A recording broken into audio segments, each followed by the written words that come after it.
right, everybody. Hopefully you guys have all had some really good discussion tonight. I didn't see any fists flying or anything like that, so thank you guys for all respecting one another's opinions and coming and having thoughtful discussion tonight. That was our #1 goal, so thank you guys all very much.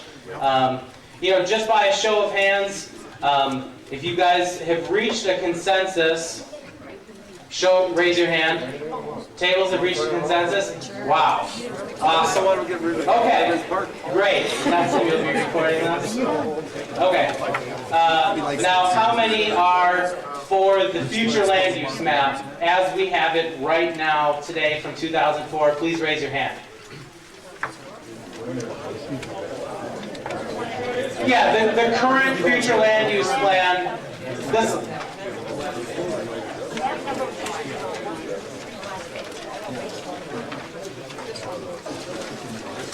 And if there's some minor modifications, that's great.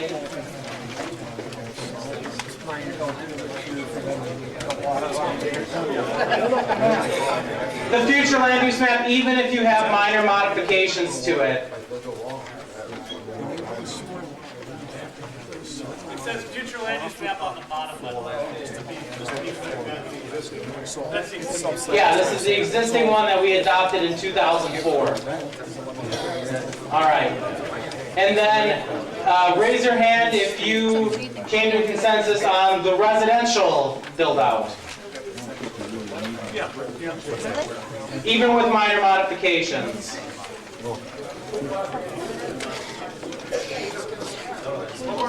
One more. Keep your hold them up high.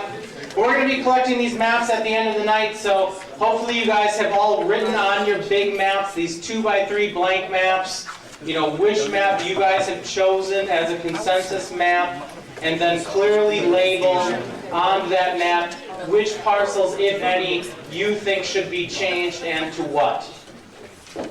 What the A plus table did here? That's why they're sitting in the front. Thanks, Fred. Okay, and then show of hands for the non-residential build-out if you reach consensus on that with minor modifications. Crickets, tumbleweeds. All right. You think so? Loud and clear.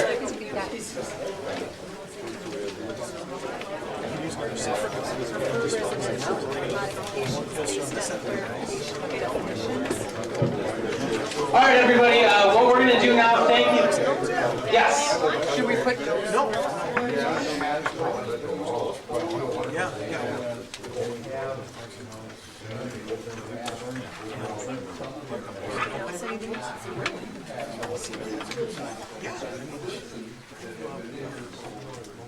Okay. Can you repeat that again? Okay.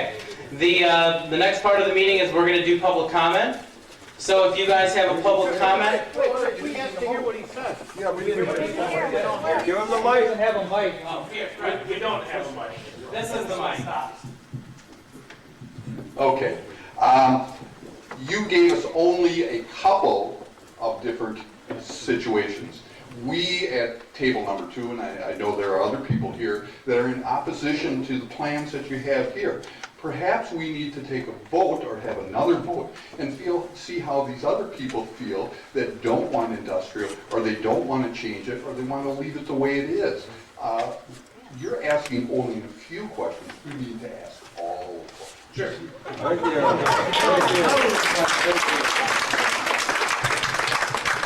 Thank you, Fred. That's really good input. During the workshop, when we did the presentation, we had a workshop where we had these land uses mapped out. That was an opportunity for the residents in the community to come and talk about the land uses and work with the village board to develop these consensus maps that we have. You know, like we've been talking about from the beginning, we're not trying to recreate the wheel here. You know, the land use map that we adopted in 2004 and what we've been doing for the last 30 years is working, is it not? Yes. Okay. Well, some would say not, but I would think that the overwhelming majority of the community would say yes. If they weren't, I would think that they would be here tonight screaming and pounding their fists. So, you know, tonight I certainly understand where Fred is coming from. These are the adopted plans. This was the adopted plan that the Plan Commission and the Village Board came to. These are the three land use scenarios that we're talking about, but we are talking about making minor modifications to it, and that's the purpose of the meeting tonight. So, But you have not given the other people the vote. You're just giving them a couple options and saying, here, take it or leave it. what vote? You just voted on minor modifications. Okay. Well, we're going to go on to public comment. So, if anybody has a public comment, we will be, there's handwritten ones on your table in blue. That's for time if it exceeds 30 minutes, but I'm willing to entertain that we'll probably be willing to go longer if the president and the chairman of the Plan Commission, if there's enough demand for it, and enough people wanting to speak. On the agenda it says 3 minutes, but we're willing to go 3 to 5 minutes, or however long you want to talk within reason. So if the first person who wants to talk can stand up, announce your name very clearly, because Tim, our consultant, will be writing down your name and your address so that we can have it for the minutes that will be approved at the next Plan Commission meeting in December. So, that being said, first public comment. Bill Myers looks like he's itching to stand up. You can just stand there, Bill. He needs a microphone. Thank you. My name is Bill Myers. I live at 4655 Sun Sierra Drive in Hubertus. We're right near Little Freeze Lake. Our table unanimously voted for map number 9, the existing land use. There were several reasons that we brought up. The assumptions that have been made, we think, could be improved. And the first, and probably the most important to us, is preserving our country way of life. And we're fortunate to have a couple folks sitting next to us, the Schmidts, who own a chicken farm. And I'd like to preserve their farm, our village. We did point out that if we do business development, how are we going to attract them? Most likely that's a TIF district, which means we're not going to get a lot of money out of it. And Dr. Kircheller pointed out that we do have a lot of considerations with water here in the village that I don't think we've really looked at here. The only other thing everybody noted is that we had decided to do a walkable hamlet using a concept called new urbanism, where folks were going to walk instead of drive. And I don't mean to be critical, but I think we classify that as close to a failure. Thank you. All right, the next public comment. Is there anybody? Brett, come on up. As you probably know, I'm opposed to this, but we also have to start thinking about this thing. They say, oh, it's not going to be a TIF if we put this industrial in. That's fine. Okay, but let's look at the more practical side of multifamily housing, high-density housing. Do you want to pay for that? I don't. If you take a look at all of this business, so-called business, hey, we can't even keep a hardware store in town. We can't keep a hardware store in town. How are we going to keep all this business? And then let's take a look at all of these businesses that are going to come in. They have to be sprinkled. Okay? If you have to sprinkle it, got news for you. Where's the water going to come from? Probably from the Milwaukee Metro Sewerage District. Who's going to pay for that? You people are going to pay for it whether you like it or not. I think we really need to go back and reconsider the whole plan. Thanks for your comments, Fred. Next person, Mike Watson, looks like he's walking up to the front. Chomping at the bit. All right.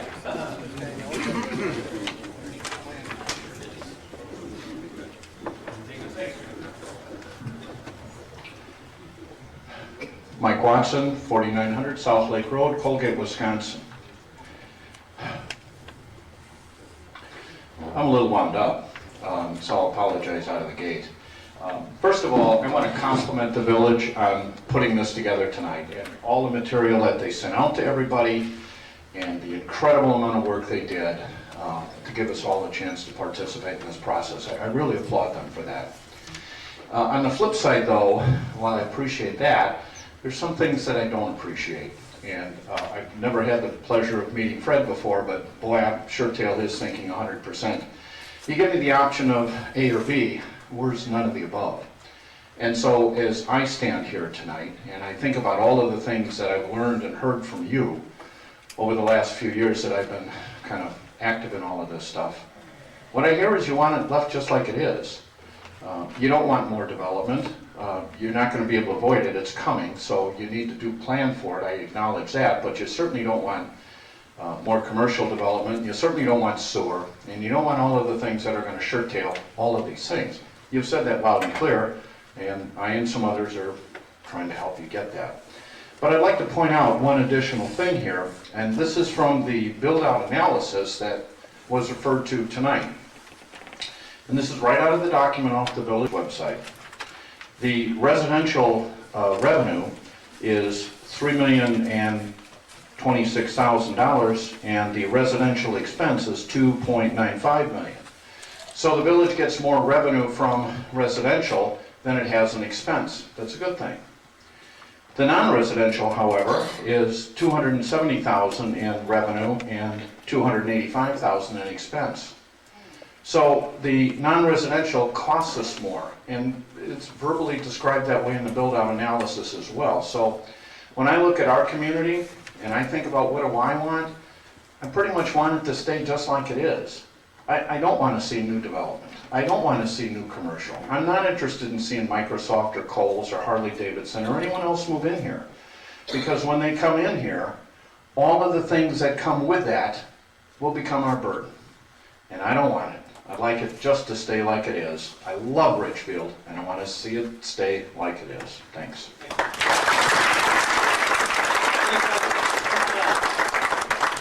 Sheridan and Robeck.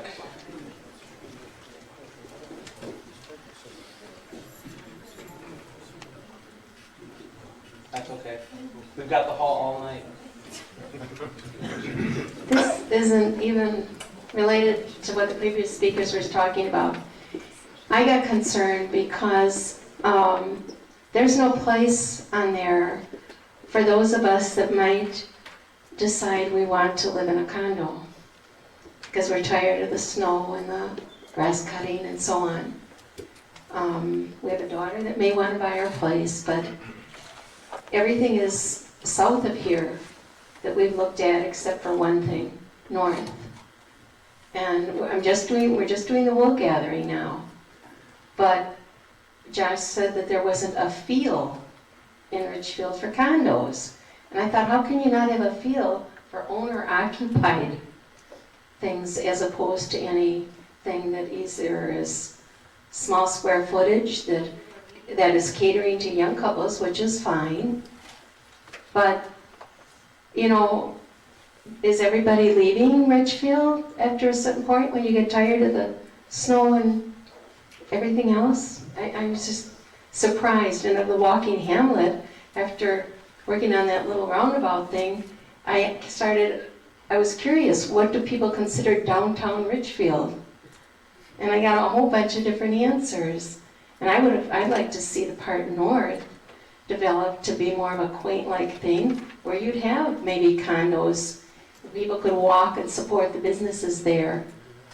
And maybe a little bit south of the roundabout, then you'd have the larger condos. Again, they'd be supporting the businesses right there. So this was an entirely different issue. Thank you, Sharon. Next, if somebody has a public comment. Yes, sir.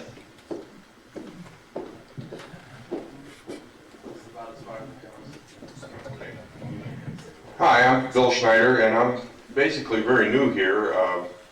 We moved in about 2 years ago, and the only thing I'd like to say, well, maybe two things, is I moved here because I like the way it is, and I don't want to see a change.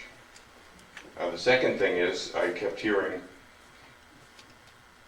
a lot of verbiage, but nothing gave me any sense as to the benefits of improving with more, what I saw, a lot more industry. I can only see negatives, and I never heard any positive comments. So It's my only comment.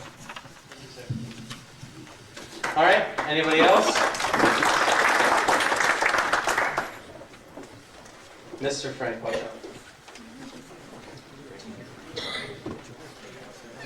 Thank you. Gil Frank, Colgate. Okay, I've been here for 35 years already. What is your address? Oh, 4156 Elmwood Road. It's all over the web. There we go. You should know it by heart. Every public records request that goes out to the whole, everybody in the village, everybody knows where I am. Since the 1960s, Richfield has a history of being a farm-orientated with residential subdivisions. It has moved slowly due to our high county property taxes and other factors. Washington County property taxes are about a third more than Waukesha County. And in addition to that, we get another 0.5% extra in sales tax. Washington County collects from purchases made here. This may be the biggest contributing factor while many retail businesses fail or do not stay in Richfield. With a county high tax structure, we should remain a semi-rural community located between two urban areas. Everything else has been covered. A corporation such as Microsoft coming into Richfield is remote. Richfield would have a better chance of getting a ski hill built by United Waste before Microsoft would move into its headquarters here. Thank you. Thanks, Gil. Appreciate the jokes. All right. Is there any more? Anybody else? Mr. Wire?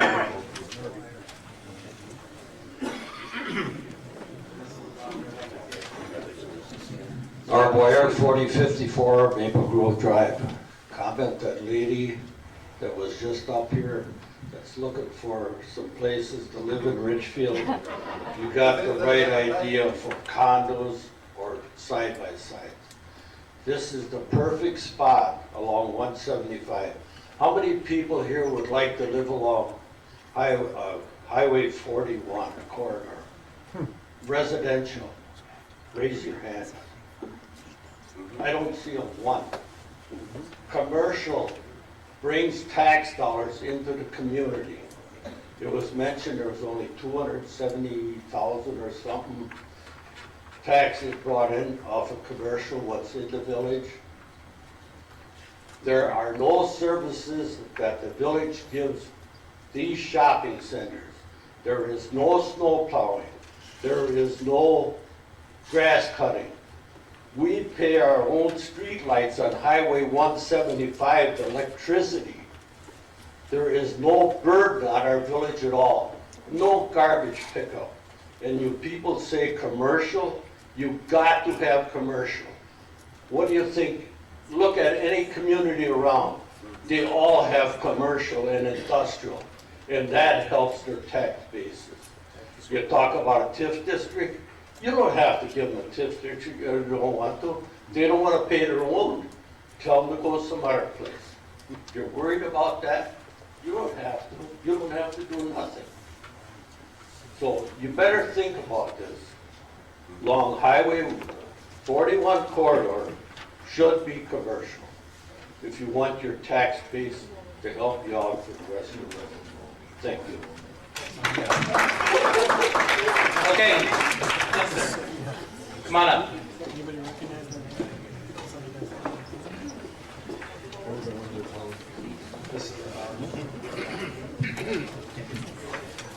My name is Greg Kuznarich. I live at 524 Melody Lane, Colgate. Little different perspective. Growing up, I lived in Oak Creek. My family moved there in the 60s, late 60s. Pretty close to Richfield as it stands now at that time. My parents built a home. We had well and septic. Probably middle 80s, they came through with sewer and water. My parents were concerned. We had had some issues with our land earlier, and so we kind of stayed in contact with what was going on in our city. 1989, after several years of sewer and water, we had some increases in property taxes.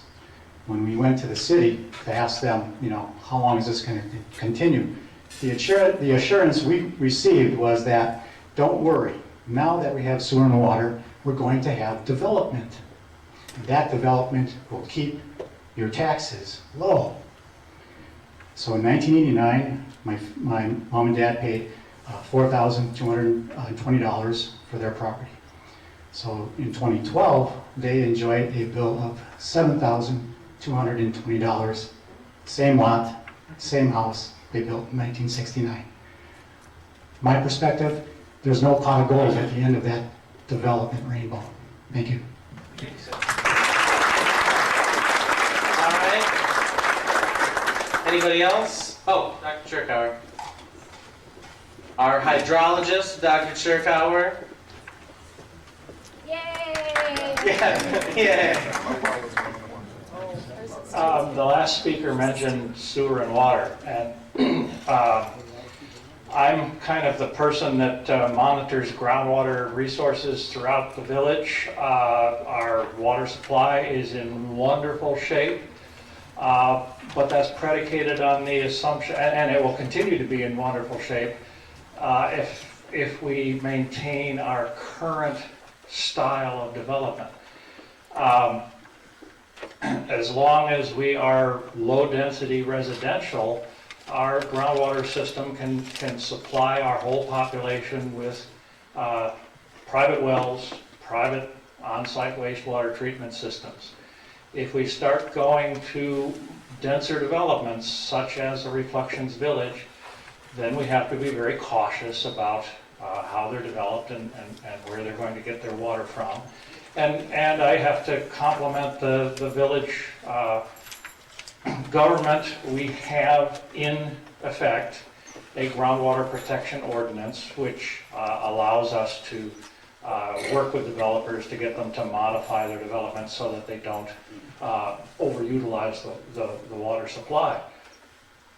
The big caution, and this is not news to those of you on the board or commission, the big caution I have is that the location in the village with the weakest or least productive water supply system is the northeast corridor.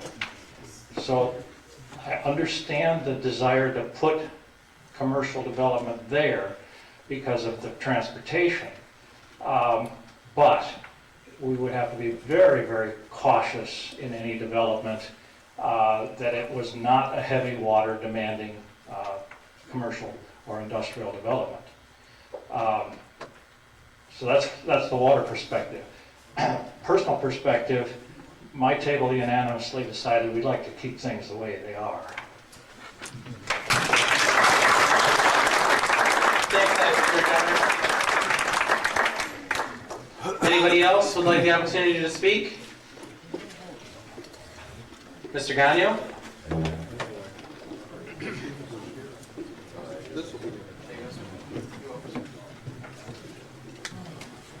I'm Jeff Gagnon. I represent the Highway J Citizens Group, and I have, for the last 14 years, our group has, we have more members in the village of Richfield than any other community in the area. We have members not only in Richfield, but in the town of Erin, the town of Polk, town of Lisbon, and the surrounding communities, but we have more members in Richfield than we have in any of the other surrounding communities. I've talked to the residents in the neighboring communities, and you go to the town of Polk, their tax rate is 57 cents per thousand. It's 1/3 of Richfield's. What does the town of Polk do differently than the village of Richfield? They require 5-acre lots, 5-acre minimum build size. Go to the town of Erin, their property taxes are less than the village of Richfield's. They require 5-acre minimum lot sizes. And so the key to keeping your taxes low is low density development, lower than what it is right now. Future development should be on 5-acre lots. It also reduces the traffic through your community, reduces the amount of services. And if you want to talk about services, go to the Town of Dunn's website. The Town of Dunn is a community just outside of Madison, and they have extensive studies on there that you can download that have been done over the years that show that when you develop, it's a money loser. You're spending more for services than you are getting back and returning revenue, and that's been proven out by study after study after study. And so what we need in the village of Richfield is the citizens should decide what development goes in. And the greatest fear we have is municipal sewer and water.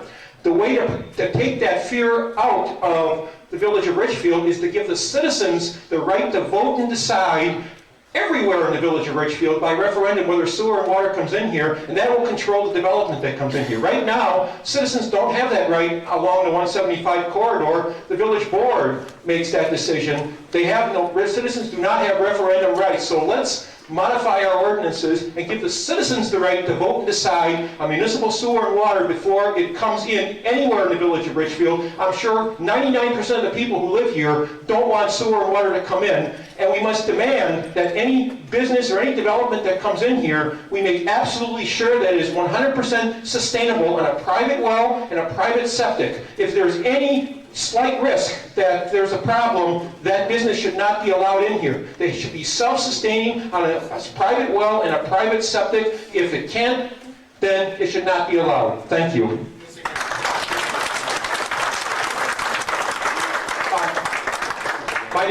My address is 2668 Highway 164. It's Slinger, Wisconsin 53086. Okay, anybody else?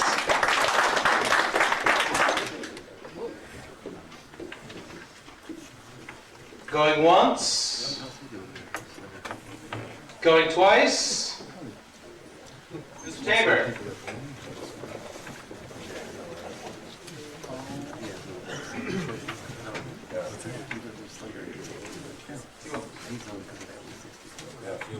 Yeah, my name is Keith Tabor, 1762 Swinning Court, Richfield.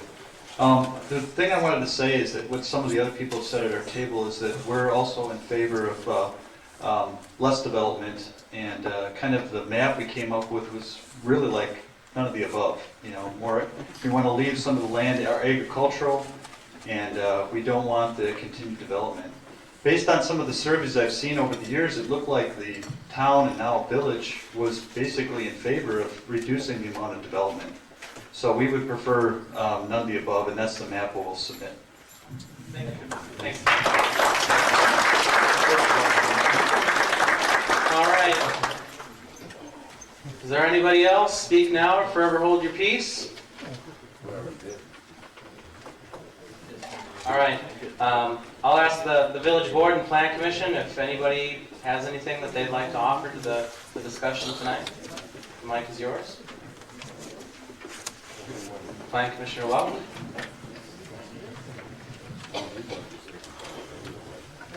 Thanks, Jim. Bob Lulk, 3663 Nyberg Court, Hubertus. I just have to point out a few things. I hear a lot of these throwing out about sewer and water, TIF districts. These are scare tactics by a few people, the community folks. This isn't going to happen out here. There is no place, there is no way that we could hook up to any sewer and water. The Metro Milwaukee District stops at Frystad Road. It stops. It's on the books. Germantown is not going to send it out this way. It would be financially infeasible to go to Jackson. It can't happen. So, and the other thing, TIF districts, well, I don't know why these scare tactics are being thrown out by these few people. A TIF district is at the choice of the community. And I'm going to tell you something. I've been living out here for about 14 years now, and I'm very proud of these people that I work with. We work hard. We had all of these maps up for display now for over a year. We asked the public to come and comment, talk, and this group of people, again, that's infesting our community, comes out with all of these scare tactics. And I'm about tired of it. So I want you all to know, we're not driving this planning. We're not trying to develop this land. It's not our land. It's somebody's land who has the right to sell it. If everybody wants to protect that land and keep it a nice field and agricultural, buy it. And then you can do what you want with it. But once we're trying to plan for the future, folks, in case this land does develop, in case, what's the proper way to go? We're not all beating the bushes looking for industry and commercial development. But as Mr. Weyer said, that's what offsets residential development in any community. And there are studies to prove that. I've read countless of them. So at any rate, if you want things the way they are, as I do, that's fine. But development on empty property will occur.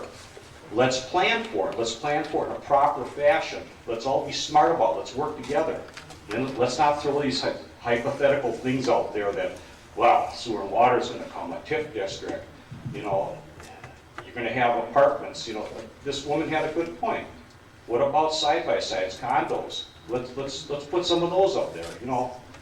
But again, it's not our property. We're trying to plan for the development that will ultimately come. Thank you. Thank you. Jason? It's Jason, right?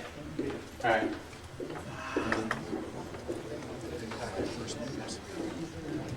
Jason Enders, 3264 Prairie Hollow Drive, Richfield.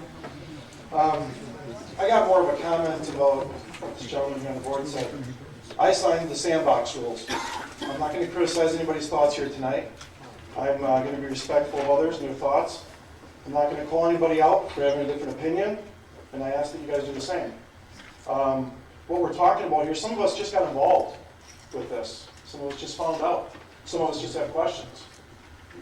We're not trying to scrap any ideas here. We've been offered 2 plans. There might be room for discussion. There might not be, but that's what we're here to find out.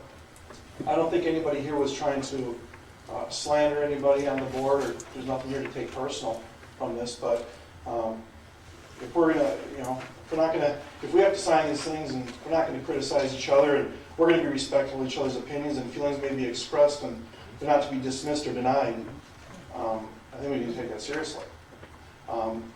There's one thing, I'd like to leave Richfield alone. I came from Oak Creek. Another gentleman here was talking, I came from Oak Creek.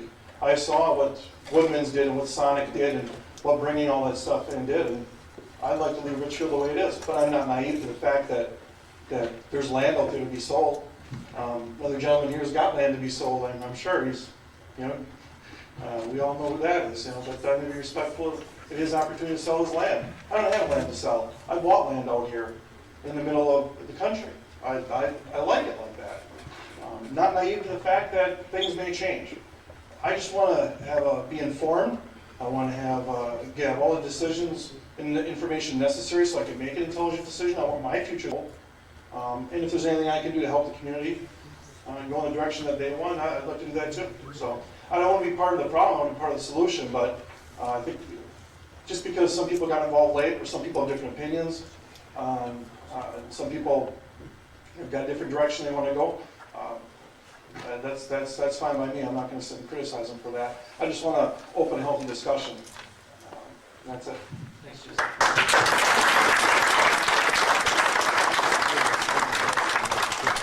Yes, ma'am.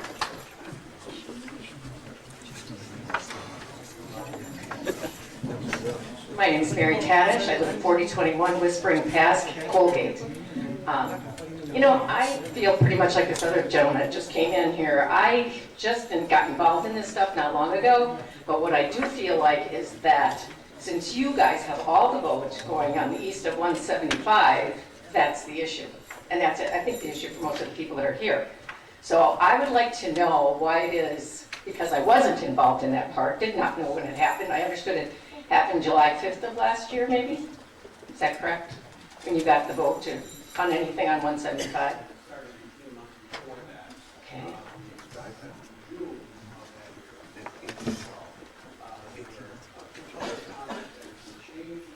Microphone? Microphone? Prior to 18 months to the woman's point of the ordinance that was passed in July, it was being discussed. In the spring of the year, we looked at it more closely, got public input. In June of 12, we took additional public comment, in which we changed the ordinance to accommodate some of that public comment, and then in the month of July it was passed. Okay, again, I'll say for people like me that are new to this and didn't know anything about it, that is like, okay, tonight we come and we have choices of 3, and then for making comments on there, I'm wondering what you're going to be doing with those comments and how you're going to be looking at them, because our table is full of comments, trust me. So, you know. Okay. Well, what I'd like to say is I'm not sure that I'm liking what's going on in Richfield right now. I'm kind of concerned about it. I'm concerned. I've been to 3 meetings now, and I'm very concerned about what's going on here. Thank you, ma'am.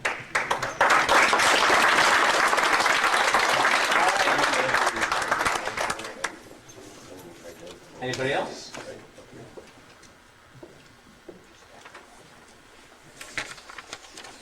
Okay. So now on your maps, hopefully the big 2x3 blank maps where you guys all have your comments. You guys ideally have the map, the consensus map that you've all raised your hand for that you guys reached. What consensus map you have, please write it out so that it's very clear and legible to us. And then after the conclusion of the meeting tonight, we'll take this back. We're going to be hosting a meeting at Village Hall probably sometime in November. We haven't set the date yet, but please stay tuned to our website. We'll have agendas posted at the post offices. Or call Village Hall. That's, you can get a hold of Josh or I basically anytime you call, and we'll be happy to sit down and speak with anyone. Thank you guys all very much for coming tonight. Your input is invaluable and it's very much appreciated. Thank you for taking the time. Ron, I'll ask the Planning Commission Chair to adjourn. Planning Commission Chair, would there be a motion to adjourn? Enjoy your... All in favor? Aye. And before the village board adjourns, I just want to thank all the village residents for participating this evening. We value your comments. It was a good discussion. I know that there are folks that have varying opinions. That's a good, healthy thing to have in a community. I encourage you to come to our village meetings. I encourage you to stay informed. I encourage you to read our Richfield newsletter, get connected to our village website, and also look for our posted meeting schedules, which by law we have out there. It's unfortunate that the woman was only able to come to 3 meetings, but certainly you're all welcome to come to every one. And the more engaged that you are, the better for everybody. So I'll entertain a motion to adjourn. Sandy, Dan, second. All those in favor? Aye. We are now adjourned. Thanks again for coming.